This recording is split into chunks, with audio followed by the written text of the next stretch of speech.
Hello and welcome to Magnet Brains Hindi. स्वागत है आप सभी का मिनी जानकारी के एक और विशेष टॉपिक पर। दोस्तों, आज हम लोग मिनी जानकारी में बात करने वाले हैं एक ऐसी घटना के बारे में जिसका संबंध भारत के मानसून से भी है। और दोस्तों, इस घटना का नाम है एल नीनो प्रभाव। कई बार समाचार पत्रों में या टीवी चैनल पर इस शब्द को कई बार सुना होगा। जब भी मानसून आता है उससे पहले कई बार इसके बारे में चर्चाएं होती हैं कि एल नीनो प्रभाव होने वाला है, एल नीनो आ रहा है, एल नीनो। ये एल नीनो क्या है, आज इसको समझने का प्रयास करते हैं। सबसे पहले मैं बताना चाहूंगा कि एक ये जलवायु पैटर्न है एल नीनो। एल नीनो एक तरह का जलवायु का पैटर्न है जो कि प्रशांत महासागर में होता है। वो भी कौन से प्रशांत में? पूर्वी प्रशांत महासागर में होता है। वहां पर दिक्कत ये होती है कि वहां पर तापमान का परिवर्तन होता है जल में, इसी वजह से ये घटना वहां पर होती है। तो इसको हम लोग कुछ इस तरह से पढ़ते हैं कि एक जलवायु पैटर्न जो पूर्वी उष्णकटिबंधीय प्रशांत महासागर में सतही जल के असामान्य रूप से तापन की स्थिति को दर्शाता है, ये एल नीनो है। मैं समझाऊंगा डायग्राम के माध्यम से, मैप पे पूरा क्लियर कर दूंगा। पहले शब्दों पर जरा ध्यान दे, एक एक शब्दों का मतलब भी समझाऊंगा। जब पेरू के तट पर, ये दक्षिण अमेरिका का पेरू वाला तट है, जब पेरू के तट पर चलने वाली हम्बोल्ट ठंडी जलधाराएं, समुद्री जलधाराएं विषुवतीय गर्म जलधारा के द्वारा प्रतिस्थापित हो जाती हैं, तब ऐसी स्थिति को एल नीनो कहा जाता है। समझिएगा इसको। पेरू तट पर ठंडी जलधारा चलती है पहले से ही, उसका नाम हम्बोल्ट जलधारा है। और हम्बोल्ट जलधारा जब इस विषुवतीय गर्म जलधारा के द्वारा प्रतिस्थापित कर दी जाती है तो इसे एल नीनो प्रभाव कहा जाता है। इसको हम लोग कुछ इस तरीके से भी समझ सकते हैं, अभी मैं मैप में इसको बताऊंगा।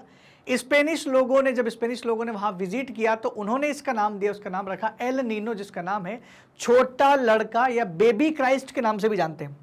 दोस्तों, एल नीनो की घटना प्रत्येक 4 साल में एक बार होने वाली घटना है, लेकिन कंफर्म नहीं कि एग्जैक्ट 4 में हो, लेकिन ज्यादातर 4 सालों में होने वाली घटना है जिसका संबंध पेरुवियन तट से। दोस्तों, ये 2 मैप आपको दिखाई दे रहे हैं। पहले वाला मैप सामान्य कंडीशन को बताता है, दूसरा वाला एल नीनो वाली कंडीशन को बताता है। दोस्तों, क्या होता है, ये आपका साउथ अमेरिका, ये आपका ऑस्ट्रेलिया है।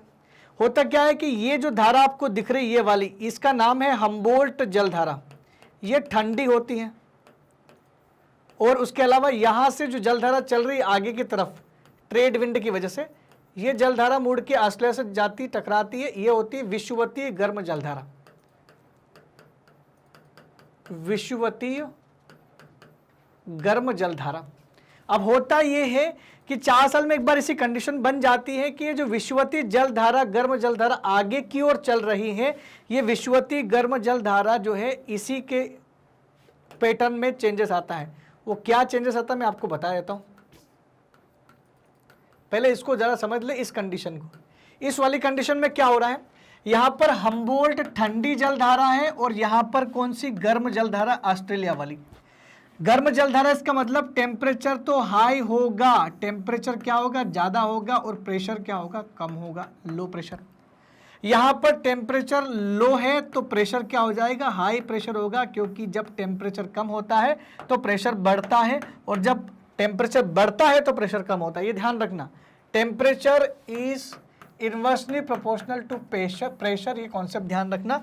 अब यहां पर आएंगे हम लोग, जब प्रेशर इधर ज्यादा है इधर कम है, हवा हमेशा हाई प्रेशर से लो प्रेशर की ओर जाना शुरू कर देगी, और हवाएं जब गर्म होगी यहां पर उठेगी और बादल बनाएगी और बारिश कर देगी। इस तरह ऑस्ट्रेलिया में बारिश हो जाती है, इस साइड बारिश होती है। ये नॉर्मल कंडीशन है। लेकिन जब एल नीनो आता है, जिस साल एल नीनो आता है उस साल क्या होता है, ये जो हम्बोल्ट की जो ठंडी जलधारा थी, हम्बोल्ट की जो हमारी ठंडी जलधारा थी, इसके साथ क्या होता है, यहां की जो ठंडी जलधारा है उसका नाम क्या है? हम्बोल्ट।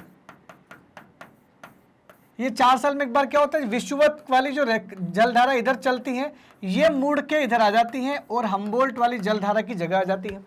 और हम्बोल्ट जलधारा ठंडी को काय में कन्वर्ट कर देती है, इसको गर्म जलधारा में प्रतिस्थापित कर देती है, और यहाँ की जलधारा गर्म हो जाती है। जलधारा गर्म होने से क्या होगा? टेम्परेचर हाई हो जाएगा तो प्रेशर लो हो जाएगा। इसके रिस्पेक्ट में ऑस्ट्रेलिया पर टेम्परेचर लो हो जाएगा तो प्रेशर यहाँ पर हाई हो जाएगा। ये चेंजेस आता है। अब हवाएं हाई टेम्परेचर से हाई प्रेशर से लो प्रेशर की ओर चलेगी। तो पहले हवाएं इधर जाके इधर बारिश कर रही थी, इसका उल्टा होता है एल नीनो में। इधर हवाएं चलेगी, हवाएं यहाँ चल के यहाँ उठेगी और बादल बन के बारिश होगा इस पेरुवियन तट के हिस्से पर। तो अब बारिश इस साइड होना शुरू हो जाती है। इसी को हम लोग बोलते हैं एल नीनो प्रभाव। यही होता है आपका एल नीनो प्रभाव। तो एल नीनो की जो कंडीशन बनती है 4 साल में एक बार बनती है, जिसमें हम्बोल्ट जलधारा जो ठंडी थी वो गर्म हो जाती है, जिससे पेरू के तट पर भारी बारिश होती है। और भारी बारिश होने की वजह से पेरू के तटीय इलाकों में स्थित यहाँ नीचे चिली नाम के देश में अटाकामा मरुस्थल होता है, जहां पर भारी बाढ़ आ जाती है। अटाकामा मरुस्थल पर बाढ़ आने का कारण एल नीनो प्रभाव है। वहीं इसी एल नीनो प्रभाव के कारण इस पेरू तट के यहाँ की मछलियां मरना शुरू हो जाती हैं, क्योंकि मछलियां जिस फाइटोप्लैंक्टन को खाती है, जिस प्लावक जीव को खाती है, वो मरना शुरू हो जाते हैं। और वो जली पौधे नहीं रहेंगे तो मछलियाँ भी मर जाएगी, और मछलियाँ मर जाएंगी तो मछलियाँ पर जीवित रहने वाले जो पक्षी हैं, गुआम नाम का पक्षी, वो भी गुआना नाम का पक्षी, वो भी उसकी भी मृत्यु हो जाती है। ऐसे में पूरा इकोसिस्टम यहाँ का डैमेज हो जाता है। इसकी वजह से, एल नीनो की वजह से ऑस्ट्रेलिया में बारिश पहले हो रही थी, अब वो नहीं होगी। ऑस्ट्रेलिया में सूखा पड़ जाएगा, इंडोनेशिया में सूखा पड़ जाएगा, और भारतीय मानसून भी अपने नॉर्मल परफॉर्मेंस से 7 से 20% तक परफॉर्मेंस गिर जाएगा। तो कहीं ना कहीं भारत के मानसून पर भी प्रभाव पड़ता है।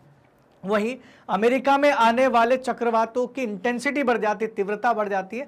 चाइना के पूर्वी तट पर कुछ हद तक ज़्यादा बारिश होती है। तो ये पूरे वर्ल्ड वाइड होने वाली घटना है, जिसे एल नीनो कहते हैं।